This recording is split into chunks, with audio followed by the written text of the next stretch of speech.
श्री वल्लभाधीश की जय। शिक्षापत्र 40 श्लोक 1। શ્રી હરિરાયજી ગોપીનાથજીને લખે છે કે તમે દૂર છો, જો નિકટ હોત તો મારા દુઃખમાં મને સહાય પણ કરી શકત. મહત્તર નામના ભગવદીય કંઈક કાર્ય પ્રસંગે ગયા છે. આપ પણ દૂર છો, તેથી પત્ર દ્વારા હું સ્વદુઃખનું નિવેદન કરું છું. શ્લોક 2। શ્રી આચાર્યજીની કૃપાથી મને પુષ્ટિમાર્ગનો ધર્મ કંઈક સ્ફુરે છે. એ ધર્મ સિદ્ધ થયો નથી, તેથી મને અત્યંત દુઃખ થાય છે. હું સાધન રહિત છું, દોષપૂર્ણ છું, તો પણ પ્રભુ મારું દુઃખ નિવૃત્ત કરશે જ. શ્લોક 3। હું પાખંડીઓમાં મુખ્ય છું, તેથી દયાળુ પ્રભુ મારી ઉપેક્ષા કરે છે. શ્લોક 4।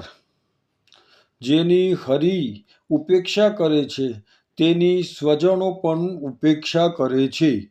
તેથી હું વનસ્થ પુરુષની સમાન છું, તો હું કોને શરણે જાઉં? શ્લોક 5।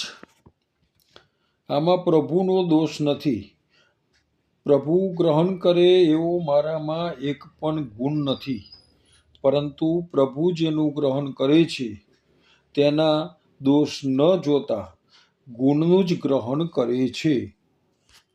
શ્લોક 6। જેમ શ્વાસરહિત મનુષ્યને સુંદર ઔષધ પણ કંઈ કરી શકતું નથી, તેમ ભાવરહિત મને કથા સેવાદિક શું અસર કરી શકે? શ્લોક 7। એવી કથા પણ થતી નથી, તેથી હૃદયમાં તે સ્થિતિ થતી નથી.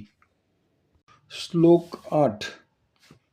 ભોગ, ઉદ્વેગ, પ્રતિબંધથી સેવા પણ બંધ થયેલી છે, તો ગૃહ, ધન વગેરેની આસક્તિને લીધે માનસી સેવા કેવી રીતે સિદ્ધ થાય?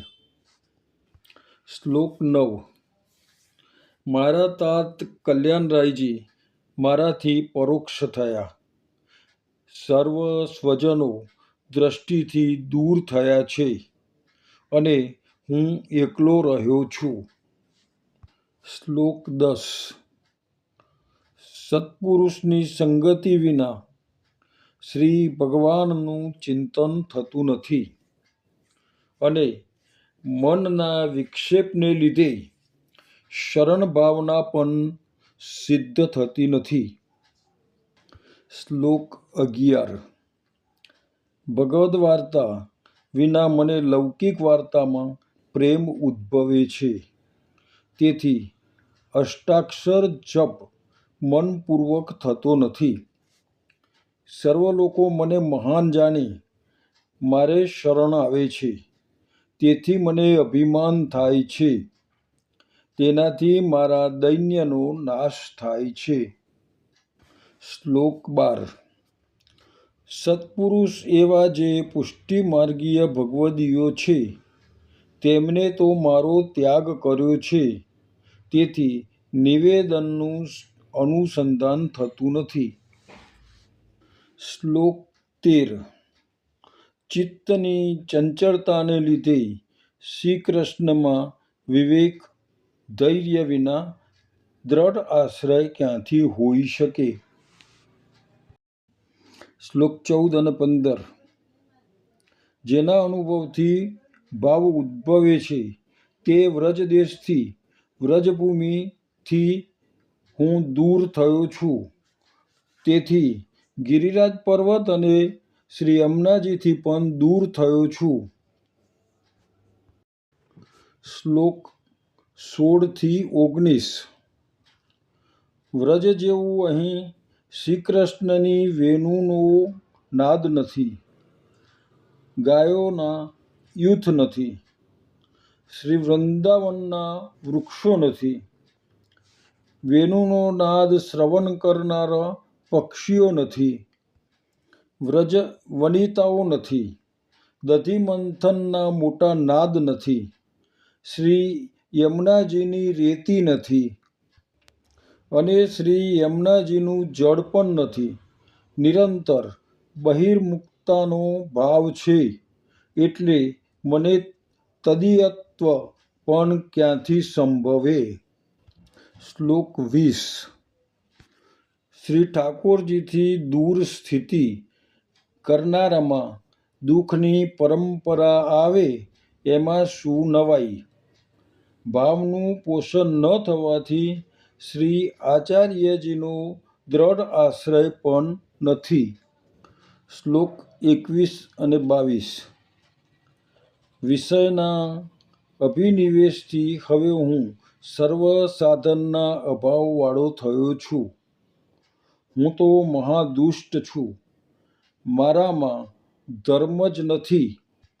આવી દૈન્યસભર નિસાધનપણાની ભાવના થવી જોઈએ તો દીનતા પ્રગટે. શ્લોક 23.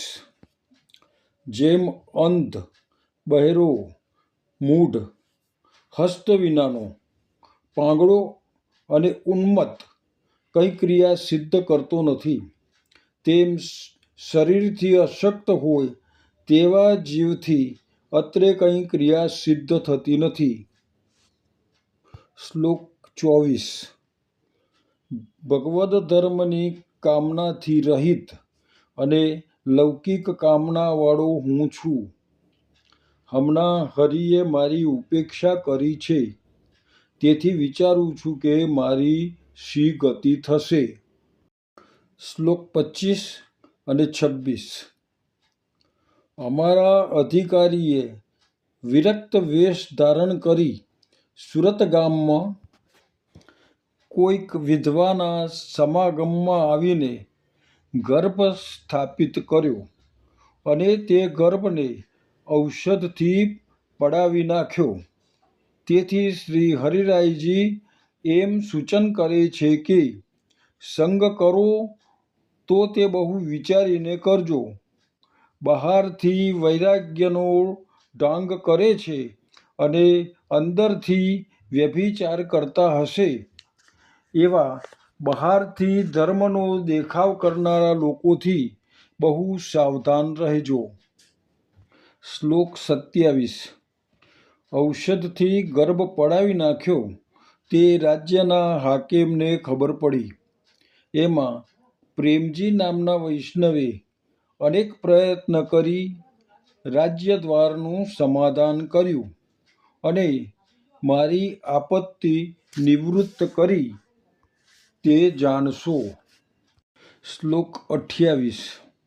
હવે કોનો વિશ્વાસ કરવો એ વિચારથી મારું મન ખિન્ન થયું છે અને મનુષ્ય વિના ગૃહનું કાર્ય ચાલતું નથી. શ્લોક 29. પ્રેમજી નામનો મારો વૈષ્ણવ સદા વિરક્ત જેવો રહે છે. શ્લોક 30. સર્વ અપરાધ સહન કર્યા તેથી ક્રોધને વશ થઈ પ્રેમજી અહીંથી જતો રહેવાનો યત્ન કરે છે. તેથી તેનું સમાધાન થાય તેવું લખજો. શ્લોક 31. હવે તો મારે પ્રથમની માફક કૃપા છે, તેથી ભયરહિત થઈ તમારે ભિન્ન ભિન્ન પત્ર લખવા. શ્લોક 32.